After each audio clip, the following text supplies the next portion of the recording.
Are you like most professionals who haven't received training to meet the mental health needs of older adults? Well, this podcast is for you. Welcome to the Psychology of Aging podcast. I'm Dr. Regina Kepp. I'm a geropsychologist and founder of the Center for Mental Health and Aging. I created this podcast to give you tools and insights to meet the mental health needs of older adults. This is after 20 years of working with older adults in some of the largest healthcare systems in the United States. Each week, I share evidence-based tools that you can use with your clients starting today. And if you find the resources here helpful, check out our online continuing education courses at mentalhealthandaging.com. All right, let's jump into today's episode. Who has higher rates of loneliness and isolation? Young adults or older adults? The answer may surprise you. Older adults actually have lower rates of loneliness and isolation than young adults, but the impact of loneliness and isolation on older adults is profound, which is why we pay so much attention to it if you're working with older adults. A couple of years ago, I was at a Gerontological Society of America conference and sat in on a session with researchers who study loneliness and isolation. And what they shared was that even among folks living with dementia and their caregivers, loneliness and isolation are different. So caregivers, according to these researchers, tended to have higher rates of loneliness, whereas the person living with dementia had higher rates of isolation. And so what's the difference between loneliness and isolation? And how harmful are they really? So, loneliness is the feeling of being alone, regardless of how much social interaction you actually do have. It's a subjective feeling of feeling alone. I'm all alone with this. And this is why caregivers have higher rates of loneliness. Isolation, on the other hand, is an objective experience of having fewer social connections with people and fewer social contacts. And so this makes sense why people with dementia, who often lose friends when diagnosed with a dementia disorder, have higher rates of social isolation. Let's talk about the impact of loneliness and isolation on older adults. According to a meta-analysis of more than 148 studies totaling more than 300 participants, having social relationships increases a person's odds of living longer by 50% compared to those who have fewer or weaker social ties. And the richer and more multifaceted the relationships that you do have, the odds of living longer increase to 91%. And so it's actually not about quantity of friendships, it's about quality of friendships. And when people feel like they don't belong or have fewer social connections that are less meaningful, in that same meta-analysis, they found that isolation and loneliness in older adults is as risky as smoking and problem drinking, and even riskier than physical inactivity and obesity. And so, with so much attention on physical exercise as it relates to aging well, which is important, physical exercise is key to aging well, we need to be paying attention to other important considerations like social connection. And here's why it's so important that health providers and mental health providers are paying attention to this, is that we work with many older adults who maybe don't have access to physical activity. Maybe they have a chronic health condition that limits them from physical activity. Maybe they have functional impairments that limit them from physical activity, or maybe they're in a food desert that limit them from adequate nutrition, or food is more expensive now than we've experienced in recent years. Maybe they can't afford healthy nutrition. Connection is free. It's affordable. It's available to us, whether we can move our bodies with physical activity.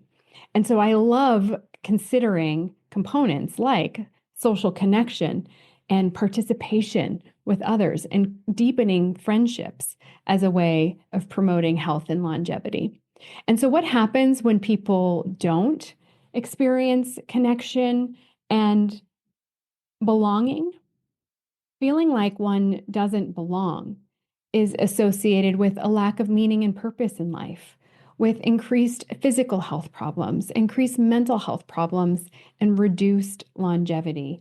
In fact, loneliness and isolation has been correlated with increased rates of heart disease and stroke and cognitive disorders, hypertension, depression, anxiety, obesity. Even in a recent study that looked at more than 600,000 individuals with a meta analysis, it was published in 2024, they found that loneliness increased the risk for dementia by 31%. So, to break it down, it was vascular dementia by 17% and Alzheimer's disease by 14%, totaling 31%. And cognitive impairment, like mild cognitive impairment, by 12%. And so we need to be paying attention to how do we help connect older adults who are experiencing loneliness and isolation, connect them so that they get the best quality of life available to them. Because we know there are many benefits of belonging. Like, I'm going to look at my screen and read this to you. For people who engage in frequent social activity with people that they care about in a place where they belong, the rate of cognitive decline was 70% less when measured over 12 years. 70% less. They were likely to live independently for longer, 43% less functional impairment.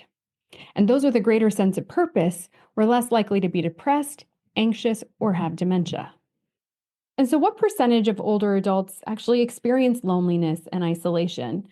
The National Academies of Sciences, Engineering, and Medicine, the Division of Behavioral and Social Sciences and Education, put out a report that found that 24% of Americans 65 and older who are living independently are considered to be socially isolated. So, about a quarter of older adults living independently, and about 43% of adults 60 and older report being lonely. I want to also just say that the Lancet Commission that puts out a report every few years on what causes dementia, things that cause dementia that can be modified, have identified social isolation as one of the 14 causes of dementia that we can modify. And it's not just these meta-analyses. Study after study, report after report are showing the negative impact of social isolation and loneliness. So what can we do about it? The first thing we can do about it as healthcare and mental health professionals is, of course, to screen. Are we even screening? In the show notes, I'll put a link to 2 screening tools that can be helpful. Back to that National Academies of Sciences, Engineering, and Medicine, they recommend that every adult in healthcare, when they see their doctor who is over 50, get screened for loneliness and isolation. So then once we screen folks, if we identify loneliness and isolation, we can connect folks to resources where they might feel a sense of belonging. There's a new buzzword that's on the scene called social prescribing. Maybe you've heard of it. It's simply like, instead of a doctor giving a prescription for a medication when they identify a physical health concern, when they identify loneliness or isolation, they essentially give a prescription for connection, and that's called social prescribing.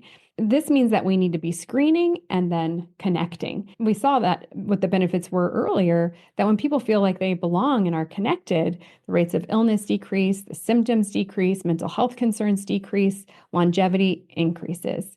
And so how do we do it? So we screen, and like I said, I have 2 screening tools for you, one that screens for loneliness, one that screens for isolation, in the show notes, and then we connect. And some places that you can connect are like senior centers, walking groups, hiking groups, book clubs, your local library, all sorts of places. You could call your area agency on aging and see what programs they are offering.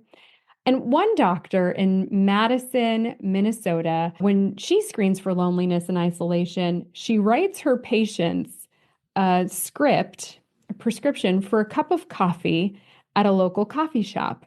And the coffee shop is called Madison Mercantile because it's in Madison, Minnesota.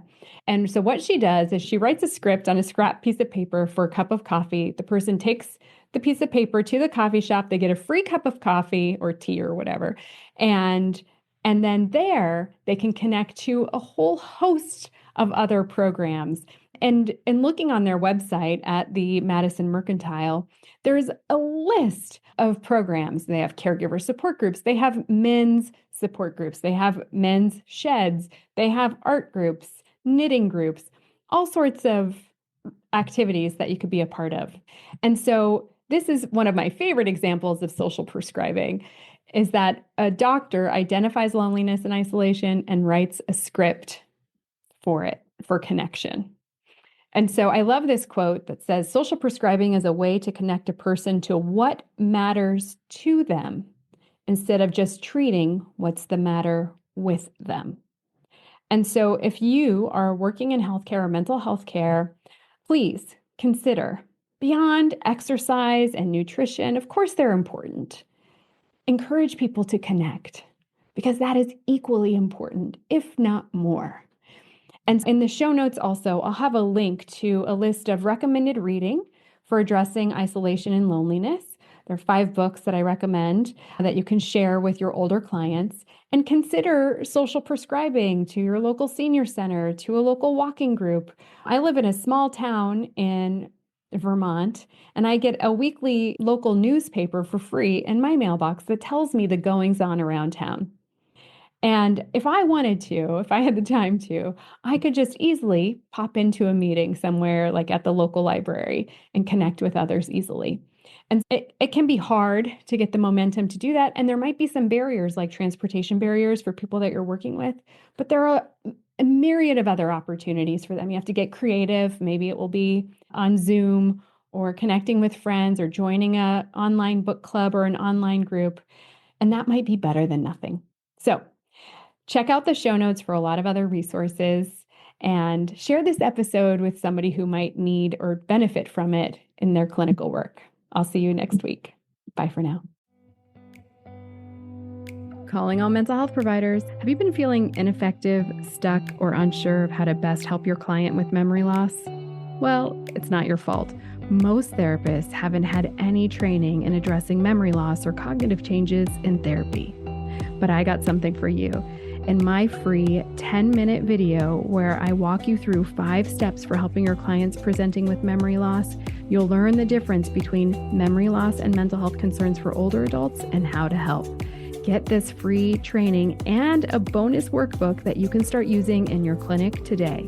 Simply go to www.mentalhealthandaging.com/clarity to learn more. That's www.mentalhealthandaging.com/clarity, CLARITY.